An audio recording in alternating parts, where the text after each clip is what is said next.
जय हिंद दोस्तों, कैसे हैं आप सब। आशा करते हैं आप सब बहुत अच्छे होंगे। आपका स्वागत है आपके अपने चैनल द ब्राइट फ्यूचर उज्जवल भविष्य में। हमारे साथ जुड़े रहने के लिए चैनल को सब्सक्राइब करें, शेयर करें, लाइक करें और बेल आइकन को प्रेस करें ताकि रेगुलर अपडेट्स आपको मिलते रहें। देखते हैं हम लोग आज वर्णमाला की दूसरी क्लास।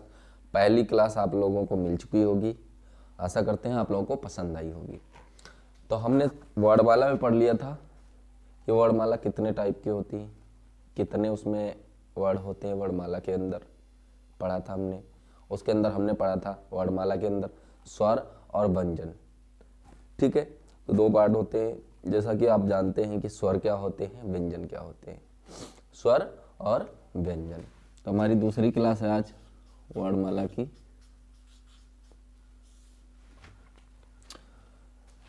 स्वरों में हमने पढ़ा था आ, ह्रस्व ई, दीर्घ ह्रस्व दीर्घ री, ए, ऐ, ओ, आओ। ठीक है, तो स्वर हमारे कितने थे? 11 स्वर थे। स्वर कहते किसे हैं? तो उस दिन हमने बताया था कि स्वर जो होते हैं स्वतंत्र होते हैं। स्वर कैसे होते हैं? स्वतंत्र होते हैं। इनको किसी की मदद की आवश्यकता नहीं होती। यानी जब हम अगर आ बोलेंगे, जैसे हमने बोला आ, तो हमारी जो लास्ट तक आवाज निकलती रहेगी वो आ ही आवाज निकलती रहेगी। जैसे हमने कहा ई, तो ई जो आवाज निकलती रहेगी वो ई ही निकलती रहेगी। ए, तो ए ही निकलती रहती है। लेकिन वही जब हम व्यंजन पे आते हैं तो व्यंजन पे जैसे ही हम का कहेंगे तो का के बाद जब लास्ट में हम बोलेंगे का, तो लास्ट में क्या निकल लेता है? आ आने लगता है। यानी जो व्यंजन होते हैं वे स्वतंत्र नहीं होते हैं और स्वर जितने भी होते हैं वे क्या होते हैं? स्वतंत्र होते हैं। इसके बारे में बहुत अच्छे से हमने बात कर ली है कि उच्चारण काल के आधार पर, उच्चारण जीव के आधार पर, ठीक है, समृद्ध स्वर कौन से होते हैं, विभ्रत स्वर कौन से होते हैं। उसके अलावा भी हमने सारा कुछ हमने आपको बता रखा है। तो आइए अब देखते हैं। इसके बाद जो हमारे आते हैं वर्णमाला के अंदर, एक आता है जिसको हम बोलते हैं अंग और दूसरा। ये क्या होते हैं? ये दोनों होते हैं अयोगवाह। इनको क्या कहते हैं? अयोगवाह। अयोगवाह इनको क्यों कहते हैं? क्योंकि इनकी ये किसी के साथ इनका योग नहीं होता। अयोग का मतलब भी आप समझो। अयोग का मतलब क्या होता है? अयोग, आ मतलब आ जो लगा है उपसर्ग, और योग का मतलब योग करना। ठीक है, आ का मतलब ही होता है नहीं। इनका जो है किसी के साथ योग नहीं होता है, ना ही व्यंजन के साथ और ना ही स्वर के साथ। ना ही ये किसी व्यंजन के साथ आते हैं और ना ही किसी स्वर के साथ। ठीक है, तो इनको क्या कहा जाता है? अयोगवाह। अच्छा, इनका उच्चारण स्थान क्या है? तो आ का जैसे उच्चारण स्थान कंठ था, तो इनका भी उच्चारण स्थान क्या है? कंठ। उच्चारण स्थान इनका क्या है? कंठ। इनको ध्यान से नोट कर लेना। ठीक है, अब हम इसके बाद चलते हैं व्यंजन की तरफ। तो व्यंजन हमारे जो सबसे पहले पढ़ेंगे हम वर्गीय व्यंजन। वर्गीय व्यंजन क्यों कहा जाता है अभी हम इनको देखेंगे। वर्गीय व्यंजन, वर्गीय व्यंजन होते क्या हैं? वर्गीय व्यंजन या इनको स्पर्शी व्यंजन बोला जाता है। क्यों? क्योंकि वर्गीय व्यंजन हमारे हैं का, खा, गा, घा और अंगा, चा, छा, जा, झा और या। टा, ठा, डा, ढा और अड़ा। ता, था, दा, धा, ना, पा, फा, भा, भा, मा।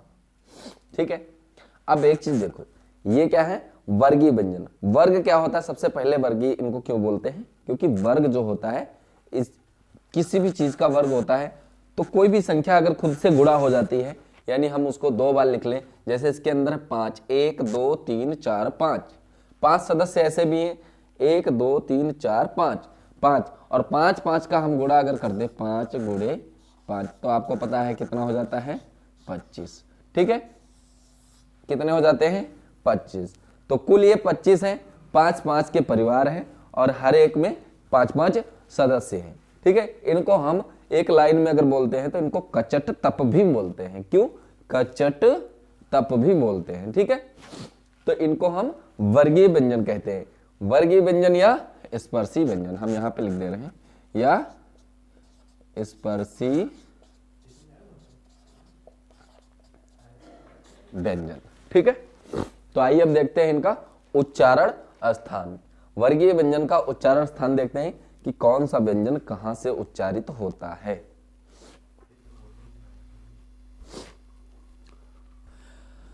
ठीक है, तो देखते हैं इनका उच्चारण स्थान कहां से क्या है, किस वर्ग का क्या उच्चारण स्थान है। तो सबसे पहले 5 वर्गीय है तो इनका अलग अलग सबका उच्चारण स्थान है। अब मुंह का जो हमारा भाग होता है गले से लेके होठों तक, देखते हैं एक आकृति ऐसे टाइप की होती है, जैसे हम इसको ले ऐसे एक चित्र बनाते हैं। अब ये मान लो ये गला है,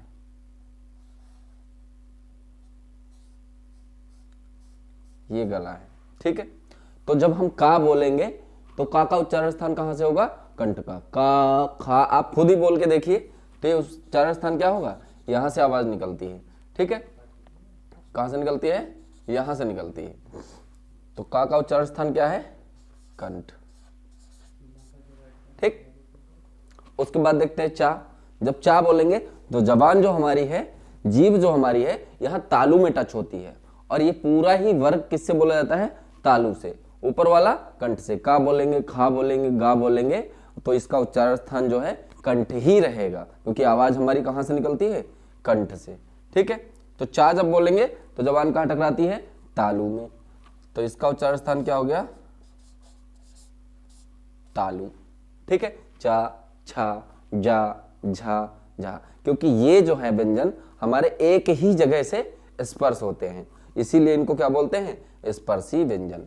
फिर टा बोलेंगे तो टा जब आप बोलोगे तो जबान आपकी कहां, पलट के तालू के थोड़ा सा ऊपर पलट के झटके से नीचे से आती है, और झटके से जब नीचे से आती है तो उसको बोलते हैं मूर्धा। तालू के ऊपर वाला भाग जो होता है ये हो गया तालू, यहाँ पे ऊपर साइड में, दांतों के ऊपर साइड में, और उसके ऊपर थोड़ा सा और ऊपर जाओगे यहाँ पे जो लगता है इसको, ये हो गया तालू और ये क्या हो गया, मूर्धा।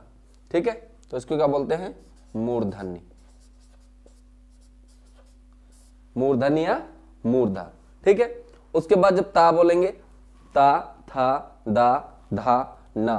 ठीक है, जब इनको बोलेंगे हम लोग तो हमारी जबान जो है दांतों से टकराएगी। आप दांतों के बीच में ऐसे उंगली लगाइए और फिर ता बोल के देखिए तो आपकी आवाज नहीं निकलेगी। ता हम बोल ही नहीं सकते बिना दांतों की मदद से, तो इसको क्या बोलेंगे हम, दंती। ठीक है, उसके बाद जब पा बोलेंगे तो आप 2 उंगली फिर से एक उंगली यहां दांतों के बीच में दबाइए और फिर पा बोलिए, तो आप पा का उच्चारण नहीं कर सकते, क्योंकि यहाँ पे जो है होठों का काम होता है। तो जब होठों का काम होता है तो इसका उच्चारण स्थान क्या हुआ, ओष्ठ। ठीक, अच्छा, ये तो हमने इनका उच्चारण स्थान देख लिया। पा बोलोगे, फा बोलोगे, बा, भा, मा, तो सारे में किसका है, ओठों के द्वारा बोला जाता है। अब इसके अलावा ये जो 4 व्यंजन है हमारे यहां से, ये जो 4 व्यंजन है, चा, छा, जा और झा, इनको हम बोलते हैं स्पर्श संघर्षी, स्पर्श संघर्षी व्यंजन। इनको आप ऐसे ही सारणी बनाते चलिए, इनको बोलते हैं स्पर्श संघर्षी व्यंजन। क्यों? क्योंकि ये जो है उच्चारण करते समय पूरा घर्षण के साथ में इनका उच्चारण होता है। जैसे चा बोलेंगे, चा, छा, जा, झा, इनके साथ में हवा भी ज्यादा आती है। ठीक है, उसके अलावा ये हम अगर 5 व्यंजन लास्ट के देखें तो इनमें जो है थोड़ी सी ध्वनि, थोड़ी सी मात्रा में ना की ध्वनि निकलती है। जब ना इसमें समय आता है और इसमें हमारी नाक से ध्वनि निकलती है, इसलिए इनको हम क्या बोलते हैं, नासिक के व्यंजन। क्या बोला जाता है? नासिक व्यंजन। अच्छा, ये तो हो गई इसकी बात। इसके अलावा इसमें कुछ व्यंजन ऐसे हैं जिनको अलग से लिया गया है, जैसे डा और ढा। डा और ढा, यहां पे हम लिख दे रहे हैं डा और ढा। डा और ढा के नीचे जब बिंदी लगाते हैं इसको हम लोग क्या कहते हैं? उत्क्षिप्त। उत्क्षिप्त व्यंजन। तो पूछा जाता है उत्क्षिप्त व्यंजन किसे कहते हैं? तो डा और धा, उत्क्षिप्त व्यंजन। उत्क्षिप्त व्यंजन, ठीक।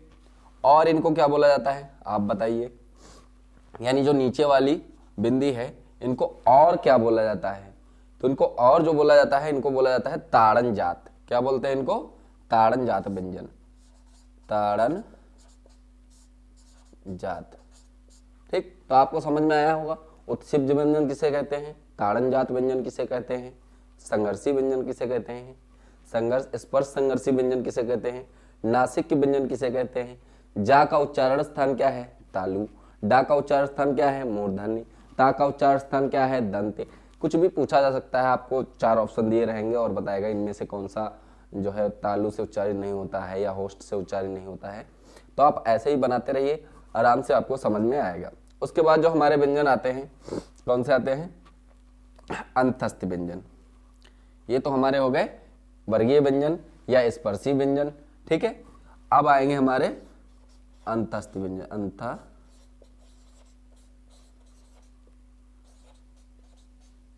अंतस्थ व्यंजन। अंतस्थ व्यंजन हमारे कौन से होते हैं?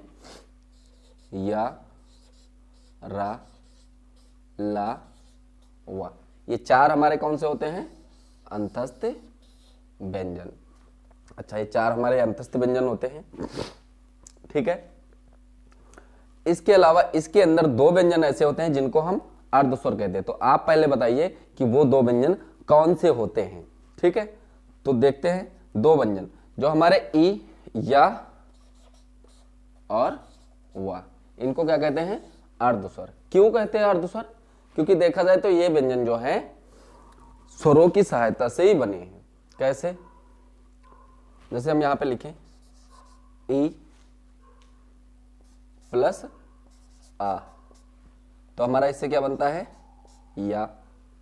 वैसे ही उ प्लस आ, तो क्या बनेगा? वा, ठीक है। इसीलिए इनको क्या कहा जाता है? क्योंकि आधा इसमें भाग जो होता है स्वरों का होता है, इसलिए हम क्या कहते हैं इनको? अर्ध स्वर व्यंजन, ठीक है। तो इनका अब उच्चारण स्थान देखते हैं। उच्चारण स्थान क्या है? तो या का उच्चारण स्थान क्या है? या। या का उच्चारण स्थान क्या है? ठीक है, देखते हैं या का उच्चारण स्थान क्या है। रा का उच्चारण स्थान क्या है? ला का और वा का।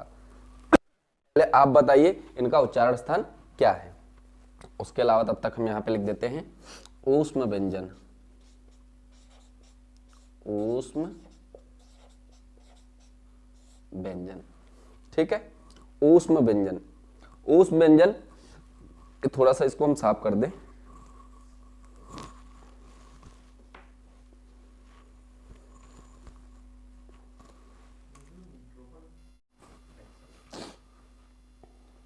ठीक है, तो अंतस्थ व्यंजन कौन कौन से थे?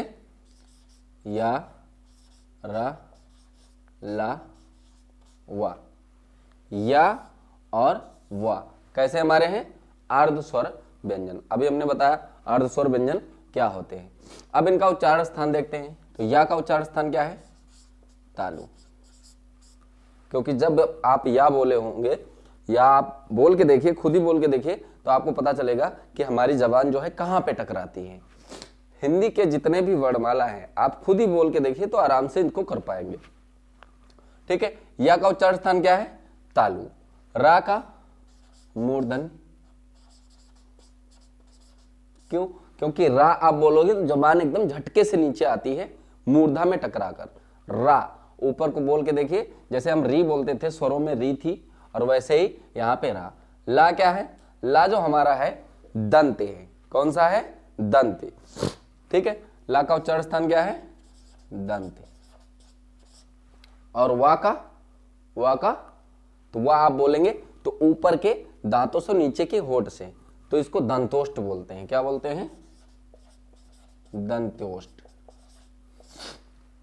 दंत्योष्ठ। ठीक है। अच्छा, इसके अलावा जो दांत और मसूड़ों के बीच में जगह होती है, रा बोलेंगे तो उसका उच्चारण स्थान ये होता है। और वैसे ही ला बोलेंगे तो भी जबान हमारी कहां, ऊपर के दांत और मसूड़ों के बीच में टकराती है, तो इनको हम वर्तस्य भी क्या कहते हैं? क्या कहते हैं? वर्तस्य, वर्तस्य व्यंजन। ठीक है, क्या कहते हैं? वर्तस्य व्यंजन। क्यों? जब ला बोलेंगे तो यहाँ पे जबान कहाँ टकराती है? दांतों और मसूड़ों के ठीक बीच बीच में, इन्हीं को इसीलिए हम कहते हैं वर्तस्य व्यंजन। अच्छा, इसके अलावा रा को हम बोलते हैं, रा को क्या बोलते हैं? रा को हम कहते हैं लुंठित, लुंठित। ठीक है, लुंठित। क्यों? क्योंकि जबान जो है लुढ़क कर एकदम टकराते हुए लुढ़क कर नीचे आती है, इसलिए इसको क्या कहते हैं? लुंठित। और ला को हम कहते हैं पार्श्विक। क्या कहते हैं? पार्श्विक, पार्श्विक, पार्श्विक। क्यों? जब ला बोलेंगे तो हमारे जो मसूड़े के जब जबान हमारी पलटती है ला, तो इसके बगल से हमारी हवा निकलती है, इसीलिए हम कहते हैं इसको पार्श्विक। ठीक है, तो ये हमने देखा अंतस्थ व्यंजन। उसके बाद हमारे कौन से व्यंजन आते हैं? तो हमारे आते हैं ऊष्म व्यंजन, ऊष्म व्यंजन। अच्छा, ये ऊष्म व्यंजन कौन से होते हैं? तो ये तीनों सा, बड़ा सा, मंझला सा और छोटा वाला सा, इसके अलावा कौन सा? हा। ठीक है, इन्हें क्या कहते हैं? ऊष्म व्यंजन। इनको ऊष्म व्यंजन क्यों कहते हैं? तो आप ज्यादातर देखो, अगर ज्यादातर दौड़ोगे, सुबह सुबह वॉक को जाओगे, ठीक है, या ज्यादा थक जाते हो या सीढ़ियां चढ़ने में थक जाते हो, तो मुंह से देखो हवा निकलती है। आप जब बोलोगे तो ऊष्म मतलब गर्म हवा निकलेगी। सर्दियों में ज्यादा सर्दी लगे तो भी आपके मुंह से गरम गरम भाप निकलेगी, या हफ्फन आएगी। जब आप हाँपते हो तो क्या है? मुंह से हवा आती है, वो भी कैसी? गरम। आप यहाँ पे हाथ करो और फिर बोलो सा सा सा हा, तीनों चीज बोलोगे तो हवा क्या है? ज्यादा मात्रा में एकदम गरम गरम बाहर आएगी, इसलिए इनको बोलते हैं ऊष्म व्यंजन। ठीक है। अच्छा, इनका उच्चारण स्थान क्या है? तो सा का उच्चारण स्थान क्या है? तालु। ठीक है। इस वाले सा का तो इसका है मूर्धा। इस सा का क्या है? इसका है दंत। और हा का कंठ। क्या उच्चारण स्थान है? कंठ। ठीक है, तो उस व्यंजन समझ में आ गए आपको, अंतस्थ व्यंजन समझ में आ गए। अब हमारे जो व्यंजन बचे हैं संयुक्त व्यंजन बचे हैं। कौन से? संयुक्त व्यंजन। हम यहां पे लिख दे रहे हैं, आप देख लेंगे। ठीक है, नोट करते जाना, साथ साथ ही अच्छे से नोट बनाते रहना, क्योंकि बार बार पढ़ने से कोई फायदा नहीं। आप एक बार अच्छे से पढ़ लो और उनको रिवाइज कर लो 15-20 दिन में, तो आपको याद रहेंगी ये चीजें। ठीक है, यहां पे हम लिखते हैं संयुक्त व्यंजन।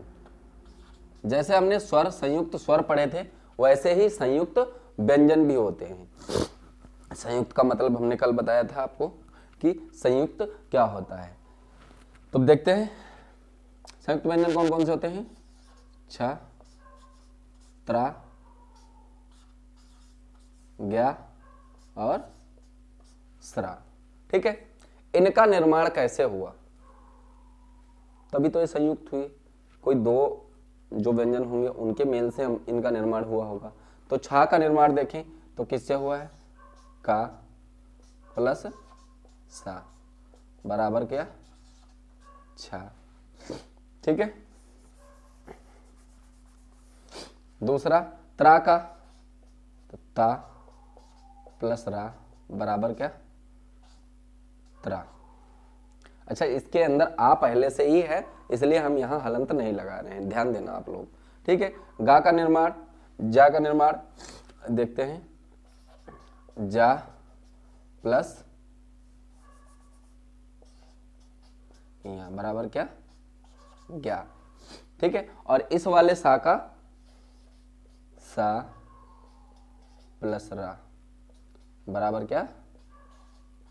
स्रा। तो ये हमारे व्यंजन हो गए। अब इनका उच्चारण स्थान आपको बताना हो तो आप आराम से निकाल पाओगे। क्यों? जैसे का उच्चारण स्थान क्या है, अभी हमने थोड़ी देर पहले पढ़ा था, कंठ, और इस वाले सा का मूर्धन्य। तो इनका कभी पहली बात तो पूछता नहीं, अगर पूछ रहे तो आप आराम से निकाल पाओगे। ठीक है। ता का क्या होता है, दंत, और रा का मूर्धन्य। जा का होता है आपका कंठ, ठीक है, तालु, और यहाँ का उसी वर्ग में आता है। तो आप इनका आराम से निकाल पाओगे। अच्छा, अब इसके अलावा हम लोग देखते हैं कुछ जो बचे हुए अघोष, सघोष, अल्पप्राण,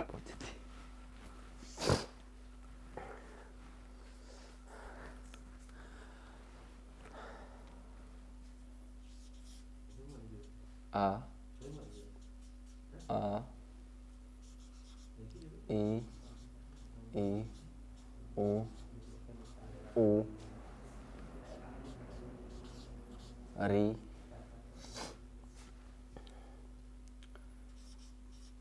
ए आई ओ आओ। ठीक है, ये दो हमारे अयोग व अंग और आ। फिर कौन से आते हैं, का, खा, गा, घा, अंगा, चा, छा, जा, झा, या, टा, ठा, डा, ढा, अड़ा, ता, था, दा, धा, न,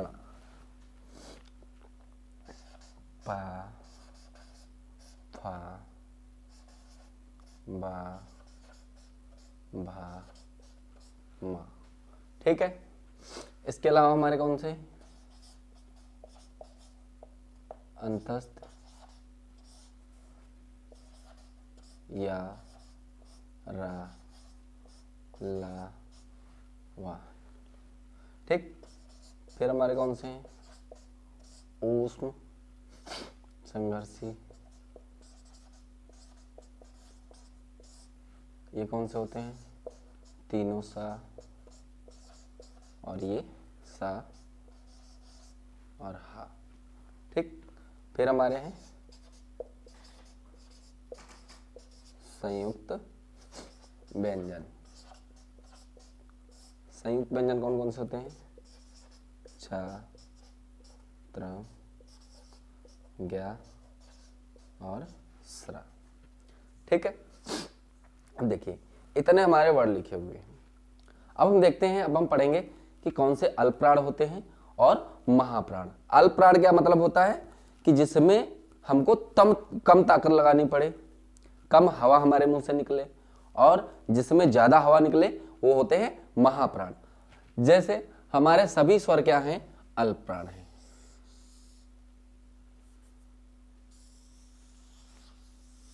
सभी स्वर क्या है, अल्पप्राण, अल्प प्राण। क्यों?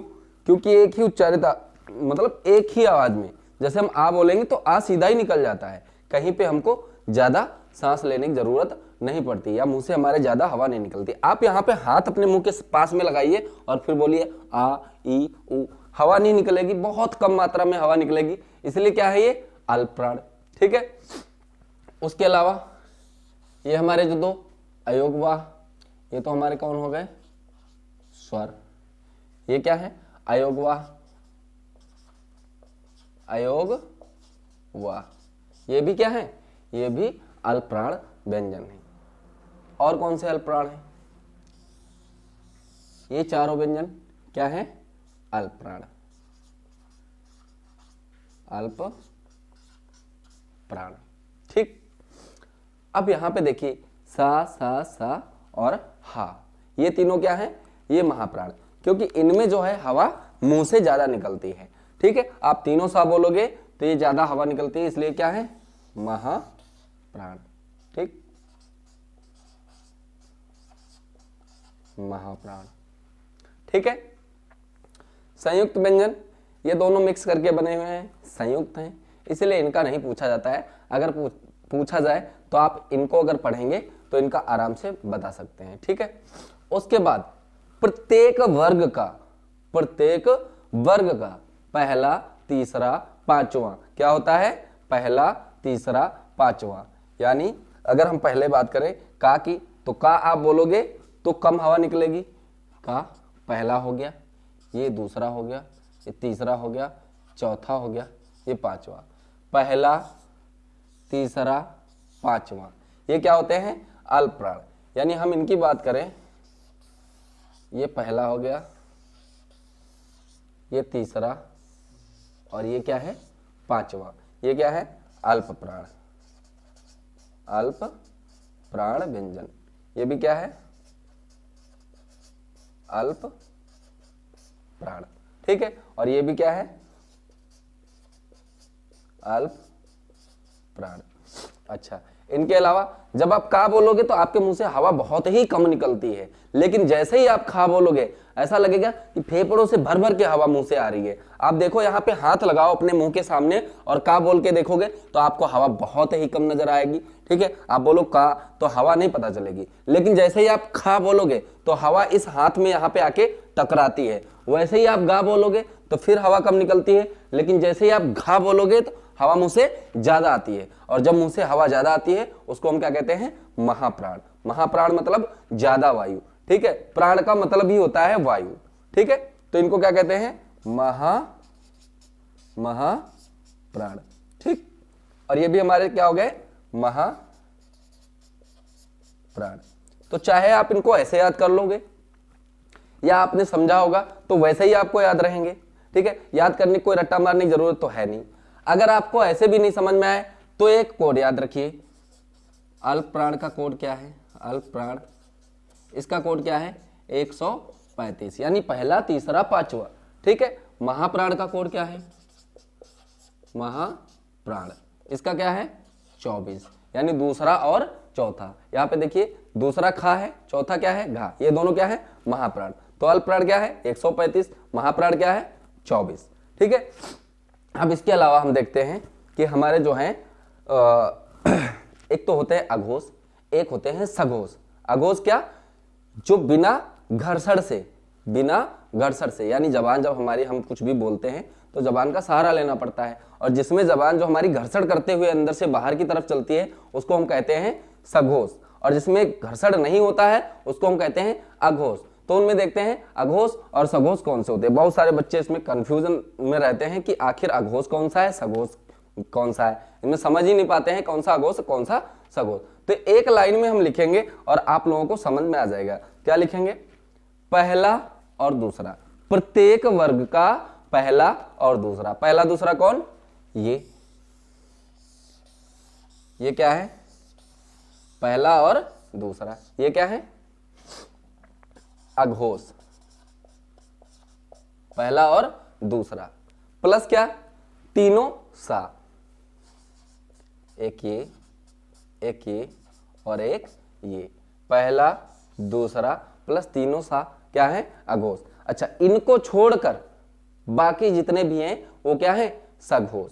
ठीक है। इनको छोड़कर बाकी जितने भी हैं वो क्या है? सघोष। क्या याद रखना है? प्रत्येक वर्ग का पहला, दूसरा प्लस तीनों सा। ठीक है। कुल आपके जो हैं 13। इसके अलावा एक और अभी आपका बचा हुआ है। कौन सा? कि कुछ ध्वनियां जो आई हैं हिंदी में वो विदेशी भाषाओं से आई हैं, तो उनको हम कुछ यहाँ पे जो हमारे व्यंजन हैं और उनको आगत ग्रहित ध्वनियां कहते हैं। ग्रहित का मतलब बाहर से जो ली गई हैं। ठीक है। आगत मतलब आई हुई, जो बाहर से ली गई हैं। वो कौन कौन सी ध्वनियां हैं? आपने देखा होगा कि रेलवे स्टेशन पे या ऐसी जगह कहीं कहीं पे जंक्शन लिखा होता है। जंक्शन लिखा देखा है आपने? देखिए जंक्शन कैसे लिखा होता है? ये यहाँ पे लिखा है, यहाँ पे नुक्ता लगा होता है, जंक्शन। ठीक है। ऐसे, तो ये जो नुक्ता लगा होता है ये किसका परिचायक है? ये आगत ग्रहित ध्वनियां। और वो आगत ग्रहित ध्वनियां कौन कौन सी हैं? तो यहाँ पे हम लिख देते हैं, एक तो का, एक खा, एक गा, ठीक है, और एक जा और एक फा। इनके नीचे क्या होता है? नीचे ये नुक्ता लगा होता है यहाँ पे, ठीक। तो ये क्या है, आगत ग्रहित ध्वनियां, ठीक है, आगत ग्रहित ध्वनियां, आगत ग्रहित ध्वनियां। तो जा जब हमारा यहां पे देखिए आप, फा जो है हमारा दूसरा ही है और फा के नीचे क्या लग गया, ये नुक्ता लग गया।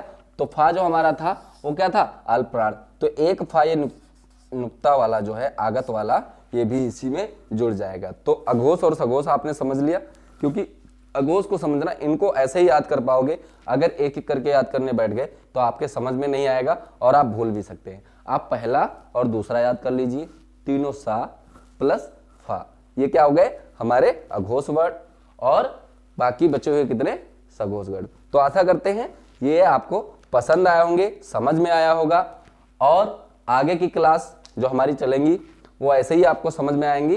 तो इसके लिए हमारे चैनल के साथ बने रहें।